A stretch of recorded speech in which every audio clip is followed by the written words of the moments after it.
Shalom Aleichem Bishem Hamasyah. Salam sejahtera dalam nama Kristus. Apa kabar Bapak Ibu Saudara-saudari sekalian? Semoga kita semua dalam keadaan tidak kurang suatu apapun ya. Pada kesempatan kali ini, kita akan membahas sebuah topik, Injil digugat, karena hilangnya nubuat bagi Rasul yang akan datang. Seluruh isi kitab Perjanjian Lama telah dijuruskan kepada kedatangan seorang nabi yang dijuluki Sang Mesias atau Al-Masih. Dan itu adalah janji Allah kepada umat Israel melalui begitu banyak nubuatan Alkitab. Ketika Yesus datang, ia mengklaim bahwa dialah Sang Mesias yang dinubuatkan itu. Dan dia membuktikan apa yang diklaim olehnya. Di samping datang untuk memenuhi nubuat, Yesus pun sempat menubuatkan bahwa ia akan mengutus penghibur, yaitu Roh kebenaran, yang akan memimpin umatnya ke dalam seluruh kebenaran, serta yang akan memberitakan tentang hal-hal yang akan datang kepada mereka. Jadi, Alkitab memperlihatkan ada dua jenis nubuat bagi dua sosok keilahian yang dinanti-nantikan. Satu, nubuat para nabi Perjanjian Lama, termasuk Taurat, tentang akan datangnya Sang Mesias. Ini digenapi oleh firman Tuhan, Anak Allah yang turun berinkarnasi menjadi manusia Yesus. Dua, nubuat Yesus di dalam Injil tentang akan datangnya Roh kebenaran, yaitu Roh Kudus, yang akan memenuhi dan membaptiskan semua murid-muridnya di Yerusalem. Yohanes 16 ayat 7-15, Kisah Para Rasul 1 ayat 4, Lukas 24 ayat 48. Tetapi, sungguh aneh bahwa 600 tahun kemudian, Quran dan Muhammad datang dengan mengklaim kemesiasan atau kerasulan agung ini, pula bagi diri Ahmad yang maksudnya adalah Muhammad sendiri. Dan ketika Isa putra Maryam berkata, "Hai Bani Israel, sesungguhnya aku adalah utusan Allah kepadamu, membenarkan kitab sebelumku, yaitu Taurat, dan memberi kabar gembira dengan seorang rasul yang akan datang sesudahku, yang namanya Ahmad." Rasul, nabi yang ummi, yang namanya mereka dapati tertulis di dalam Taurat dan Injil, yang ada di sisi mereka, surah 61 ayat 6, dan surah 7 ayat 157. Dalam hal ini, Quran tampaknya menyamaratakan nubuat Alkitab untuk dua sosok yang saling berlainan, menjadi satu sosok yang sama, yaitu Muhammad sendiri. Dua sosok yang sebenarnya bersifat ilahi itu juga ditetapkan lain, menjadi satu manusia. Alangkah beraninya si pembawa wahyu ini meluruskan nubuat Alkitab dan Yesus yang tak pernah meleset itu. Sejak kapankah Jibril atau Muhammad mempunyai reputasi dalam bernubuat? Bukankah Quran mengakui keistimewaan Isa Al-Masih dalam pengetahuan akan hal-hal yang gaib? Surah 3 ayat 49, di mana Muhammad serentak mengakui pula akan ketidakberdayaannya untuk mengetahui hal-hal yang gaib? Sekalipun dengan pergeseran dan perubahan yang teramat berani ini, tetaplah kemesiasan Ahmad tidak ditemukan dalam seluruh Taurat dan Injil. Tetapi, pihak Muslim segera masuk dalam desain Jibril, yaitu dengan jalan pintas, meletakkan tuduhan bahwa para pastor dan antek-anteknya telah menghilangkan nama Ahmad dari Taurat dan Injil yang seharusnya ada ternubuat di dalamnya. Pihak-pihak yang tidak tahu menau dan yang tidak dikuasai oleh praasumsi, pasti prihatin atas tuduhan yang naif dan sepihak ini. Mari kita perhatikan beberapa detil dan liku-liku ayat di atas dengan lebih seksama, agar tidak sembarangan menuduh, atau kelak malah menjadi tertuduh. Pertama-tama, kita perlu mengingatkan bahwa suatu klaim adalah pernyataan kebenaran sepihak yang belum atau tanpa bukti terhadap sesuatu. Dan kalau itu menyangkut diri sendiri, itu namanya kesaksian diri. Suatu nubuat lebih berliku, dan akan kita bahas sambil membedakan nubuat Alkitab terhadap Quran seperti di bawah ini. Satu, kesaksian tentang diri sendiri, sekalipun ia nabi, tidak otomatis menjadi absah. Nubuat nama Ahmad, walau mengatasnamakan Isa, dan Allah, dan Jibril, itu tetap keluar dari mulut Muhammad sendiri, yang rupa-rupanya ingin memperebutkan pengakuan akan kenabiannya sendiri, yang belum pernah disahkan oleh siapapun, sehingga nubuat pinjam mulut orang lain itu tetap bersifat klaim pribadi Muhammad. Dan karenanya, keabsahannya menurut hukum Allah harus disaksikan oleh pihak-pihak lain. Yesus berkata, "Kalau aku bersaksi tentang diriku sendiri, maka kesaksianku itu tidak benar. Ada yang lain yang bersaksi tentang aku." Yohanes 5 ayat 31-32. Sayang sekali bahwa Muhammad yang mengatasnamakan nubuat Isa, namun tidak menghadirkan Isa atau siapa lainnya sebagai saksinya, sehingga keabsahan Ahmad sungguh kosong dan belum tersokong.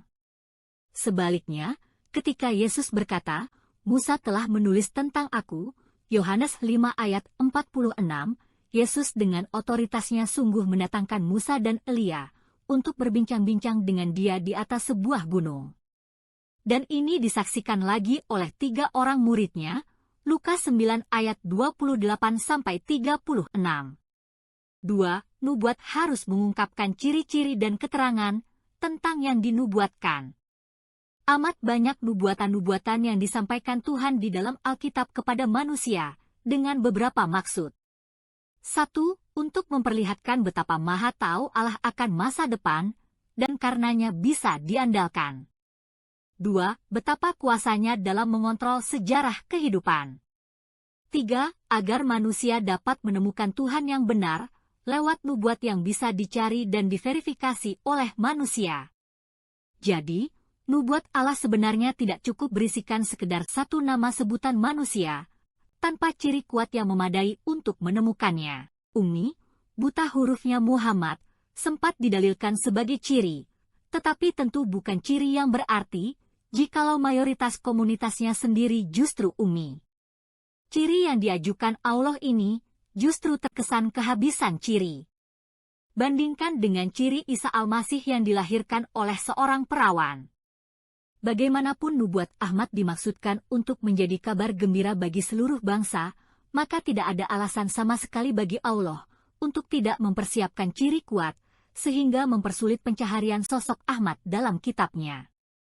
Namun kenyataan berbicara lain. Ahmad, yang tidak diberi ciri-ciri dan keterangan memadai, sehingga tidak ditemukan dalam Taurat dan Injil, kini menjadi misteri, dan tuduhan kanan-kiri yang mendatangkan kabar tidak gembira. 3. Nubuatan kedatangan Sang Mesias, atau Rasul, harus dialamatkan kepada umatnya pertama-tama, tidak cross-country. Kedatangan Sang Mesias, atau Nabi yang terbesar, adalah peristiwa puncak rencana Tuhan bagi penyelamatan manusia, dan karenanya, peristiwa ini tidak bisa, dan tidak akan, nyelonong diam-diam, masuk dalam sejarah begitu saja. Amos 3 ayat 7, Yesaya 42 ayat 9, Yesaya 48 ayat 3 dan 5. Itu adalah sebuah Injil, atau kabar baik, atau dalam istilah Quran, kabar gembira, bagi segenap alam. Kedatangannya akan diberitahukan terlebih dahulu agar umatnya menanti, bersyukur, dan siap-siap menyambut kabar baiknya. Itu yang terjadi dengan umat Israel yang berharap dan siap-siap dalam penantian mereka. Itu sebabnya, seluruh orang Israel menantikan kedatangan Al-Masih yang dimaksud. Sampai-sampai seorang perempuan pezinah Samaria juga menantikan Sang Mesias ini, dan berkata, "Aku tahu bahwa Mesias akan datang. Apabila ia datang, ia akan memberitakan segala sesuatu kepada kami." Yohanes 4 ayat 25. Hana, seorang nabi perempuan, juga telah berbicara dengan penanti-penanti Mesias. Hana berbicara tentang anak itu kepada semua orang yang menanti akan kelepasan untuk Yerusalem, Lukas 2 ayat 38. Bahkan, nubuat khusus Yesus tentang Roh Kudus juga sudah ditunggu-tunggu oleh murid-muridnya di Yerusalem.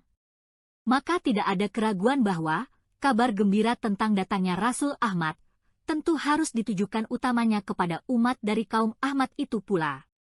Namun, adakah tercatat bahwa bangsa Arab pernah siap-siap menantikan kedatangan seorang Rasul Agung yang akan membawa kabar gembira seperti yang dimaksudkan Tuhan?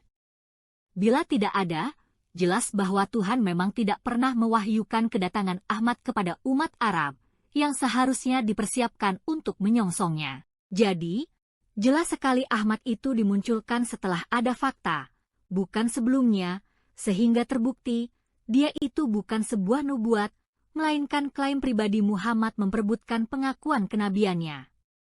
Pertanyaan susul menyusul, apakah orang Arab inferior di mata Tuhan, sehingga kabar gembira Ahmad ini tidak dikabarkan kepada mayoritas dan sekaligus tuan rumah, melainkan hanya eksklusif diperuntukkan kepada minoritas orang Yahudi?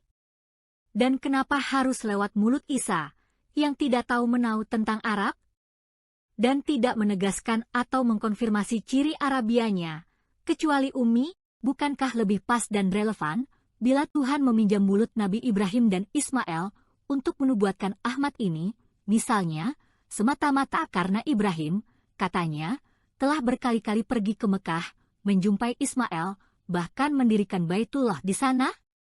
Seperti yang dipersiapkan Tuhan bagi pematangan sejarah dan sosial budaya dari anak cucu Ishak dan Yakub di tanah Israel, tentu tidak ada masalah bagi Allah untuk mengatur dan mempersiapkan hal yang sama bagi anak cucu Ismail, sehingga cukup matang untuk menyambut kabar gembira kedatangan Ahmad menjelang waktunya.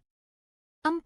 Penggenapan nubuat tentang kedatangan Sang Mesias atau Rasul harus dikonfirmasi dan divalidasikan oleh dirinya ketika ia datang. Tidak ada gunanya Tuhan bersusah payah mendesain suatu nubuat besar tentang kedatangan Sang Mesias Ummi jauh-jauh hari sebelumnya, apabila ia sendiri tidak mengkonfirmasikan atau memvalidasikan hal tersebut ketika ia betul-betul datang memenuhi nubuatan tersebut. Kepada perempuan Samaria yang sedang menanti-nantikan seorang Mesias, Yesus segera mengkonfirmasikan dirinya, "Akulah Dia yang sedang berkata-kata dengan engkau." Yohanes 4 ayat 26. Dan kepada orang-orang Yahudi ia berkata, "Sebab jikalau kamu percaya kepada Musa, tentu kamu akan percaya juga kepadaku, sebab ia telah menulis tentang aku." Yohanes 5 ayat 46. Perhatikan betapa konfirmasi yang sudah terdukung dengan nubuat dan mujizat ini, namun Yesus masih merasa perlu mengokohkannya dengan membacakan secara terbuka di hadapan umum terhadap ayat nubuatan yang jelas menunjuk kepada jati dirinya yang mesianis. Ia, Yesus, masuk ke rumah ibadat, lalu berdiri hendak membaca dari Alkitab. Kepadanya diberikan kitab Nabi Yesaya, dan setelah dibukanya, ia menemukan nas, di mana ada tertulis, "Roh Tuhan ada padaku, oleh sebab ia telah mengurapi aku," yang diurapi berarti Al-Masih atau Mesias, untuk menyampaikan kabar baik kepada orang-orang miskin. Dan ia telah mengutus aku, untuk memberitakan pembebasan kepada orang-orang tawanan, dan penglihatan bagi orang-orang buta, untuk membebaskan orang-orang yang tertindas, untuk memberitakan tahun rahmat Tuhan telah datang. Kemudian ia menutup kitab itu. Lalu ia memulai mengajar mereka, katanya, "Pada hari ini, genaplah nas ini sewaktu kamu mendengarnya." Lukas 4 ayat 18-21. Sayang sekali, sang terwahyu Muhammad hanya sampai melemparkan isu Ahmad, namun tidak menerangkan bagaimana, dan dalam hal apa, dirinya menggenapi nubuat Isa itu. Bahkan secara tekstual, kita pun sesungguhnya tidak diberi konfirmasi oleh Muhammad, "Akulah Ahmad." Tak ada ahli yang tahu, kenapa Allah perlu membedakan nama Muhammad menjadi Ahmad, yang sebenarnya sudah sangat mirip dalam arti kata, bahkan bunyi suku kata terakhirnya pun sudah sama. Mengapa Allah memilih nama Ahmad dan bukan Muhammad yang lebih dikenal, jelas, dan tidak perlu dikaburkan kepada siapa-siapa selain Muhammad? Ingat, bahwa para teroris yang tertangkap atau tertembak mati, karena memiliki banyak nama samaran, masih satu persatu dicocokkan dengan nama utamanya atau DNA-nya. Tidak ada jawaban logis, Ahmad dimunculkan atas nama Muhammad, dan tentu saja hal demikian turut melorotkan bobot ketepatan nubuatan yang ditujukan untuk Muhammad. Sebenarnya, Muhammad cuma memerlukan selangkah saja untuk mengajak orang banyak menyaksikan kebenaran teks nama Ahmad pada Taurat dan Injil yang ada di sisi mereka, surah 7 ayat 157, yaitu dengan memerintahkan, seperti yang pernah dilakukannya, maka bawalah Taurat itu, lalu bacalah, surah 3 ayat 93. Apalagi dikisahkan bahwa setiap bulan Ramadan, Jibril datang mengunjungi Muhammad untuk mereview setiap ayat dan surat yang sudah diturunkan, serta menetapkan susunan yang seharusnya. Kenapa Muhammad lolos mereview ayat Ahmad yang begitu penting itu bagi pembuktian kenabiannya, dengan menanyakan apa bunyi ayat Taurat dan Injil yang mencantumkan namanya, dan ada di kitab mana, agar ia bisa mengajikannya ulang dalam Quran, atau paling tidak sebagai hadis Nabi yang mengkonfirmasikan Taurat dan Injil. Namun sulit dimengerti, kenapa Allah mengokohkan pembuktian Yesus dengan melantunkan kitab Yesaya di muka umum, namun membiarkan Muhammad melewatkan begitu saja peluang emas dan sekaligus tanggung jawabnya untuk membuktikan kepada umum bahwa ayat Ahmad, nama dirinya sendiri itu, benar-benar terdapat dalam Taurat dan Injil. Dengan pernahnya kemesiasan Yesus itu dikokohkan oleh Allah, maka sepantasnya Allah makin berpengalaman untuk lebih mengokohkan pembuktian nama Ahmad. Tetapi faktanya tidak. 5. Nubuat kedatangan Sang Mesias. Rasul terbesar haruslah disambut oleh banyak nabi dan digenapi secara definitif. Sebenarnya inilah kriteria yang paling tajam untuk menemukan Mesias atau Rasul yang sejati. Kedatangannya sebagai nabi segala nabi yang membawa kabar baik bagi segenap alam harus ditandai oleh penantian dan sambutan dari para nabi dan raja dan umatnya. Bila mana hal itu tidak terjadi, bahkan tidak tahu menau akan datangnya event luar biasa itu, maka ragulah kita bahwa ia benar Mesias atau Rasul yang dinantikan. Yesus menjelaskan betapa para nabi dan raja memang telah menunggu-nunggu untuk menyaksikan kedatangan dan hari-hari Sang Mesias di bumi ini. Abraham, bapamu, bersukacita bahwa ia akan melihat hariku. Yohanes 8 ayat 56. Berbahagialah mata yang melihat apa yang kamu lihat. Karena aku berkata kepadamu, banyak nabi dan raja ingin melihat apa yang kamu lihat, tetapi tidak melihatnya. Lukas 10 ayat 23-24. Tidak sampai di situ, bentuk sambutan lain masih ditambahkan dengan pelbagai nubuatan mesianis yang digerakkan oleh Tuhan. Dan ini menjadi sangat istimewa, karena Alkitab mencatat sedikitnya ada 60 nubuatan demikian. Yang semuanya dipenuhi secara definitif oleh Yesus dengan segala ajaibnya. Kita cuplikan di sini beberapa saja nubuat mesianis di antara 60 nubuat kolektif tersebut. Cuplikan pertama terambil dari nubuat Yakub bahwa Mesias akan datang dari keturunan Yehuda, yaitu salah satu anak Yakub, Kejadian 49 ayat 10. Di sini, Tuhan sekaligus menyingkirkan kemungkinan Mesias dilahirkan dari garis keturunan Ismail. Cuplikan kedua, bahwa Mesias adalah keturunan Daud, 2 Samuel 7 ayat 12-14. Kembali ini menyingkirkan garis keturunan Ismail. Cuplikan ketiga, bahwa seorang utusan lain akan berdampingan mempersiapkan jalan bagi Mesias. Dialah Yohanes Pembaptis, Maleakhi 3 ayat 1, Yesaya 40 ayat 3. Dengan nubuat ini, nabi yang datang secara solo atau sendirian telah disingkirkan dari sosok Mesias. Cuplikan keempat, bahwa Mesias akan dilahirkan di kota Betlehem, Mika 5 ayat 1. Ayat inilah yang dicari-cari oleh Raja Herodes, karena bayi Mesias itu hendak dibunuhnya, Matius 2 ayat 13, karena dikhawatirkan mengancam tahtanya kelak. Dengan nubuat lokasi ini, Tuhan sekaligus menyingkirkan kemungkinan Mesias dilahirkan dari Mekah, Roma atau Jakarta. Cuplikan kelima, bahwa Mesias dilahirkan dari seorang perempuan perawan, Yesaya 7 ayat 14. Suatu nubuat yang hanya bisa dipenuhi oleh hanya satu orang saja di seluruh sejarah dunia. Dengan demikian, nubuat Taurat yang diklaim dan dicirikan oleh Muhammad kepada seorang nabi yang ummi, surah 7 ayat 157, pasti tertelan oleh kepastian nubuat, sambutan para nabi, dan keajaiban ciri-ciri sosok Sang Mesias yang tidak ada taranya ini. Tanda dan alamatnya hanya bisa dipenuhi Yesus, tidak menyisakan peluang apapun bagi pihak lainnya, sekalipun pihak tersebut tidak malu-malunya mengatasnamakan lagi diri Yesus. Kini, kelalaian dan ketiadaan pembuktian Ahmad dari pihak Muslim sendiri malahan menjadi sumber fitnahan, seolah pihak Kristen dan Yahudi lah yang menghapuskan kata Ahmad itu dari kitab-kitab mereka.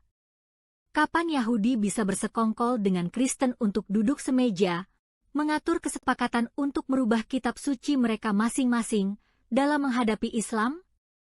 Tidakkah umat Muslim tahu bahwa Yahudi justru selalu menyanggah, bahkan sampai menganiaya Kristen, karena soal Yesus Al-Masih, dan karenanya, keduanya saling memasang mata agar kitab-kitab suci mereka jangan sampai dijahili secuil pun oleh pihak lawannya. Jadi, tentu saja, penuduhan pihak Islam tentang penjahilan Ahmad itu patut disesalkan, karena kitab suci Allah yang sempat dibenarkan oleh Quran berkali-kali itu tidak seharusnya dijadikan ajang penfitnahan yang begitu kotor. Sekian pembahasan kita kali ini. Sampai jumpa pada pembahasan yang berikutnya. Shalom Aleichem Bishem HaMashiach.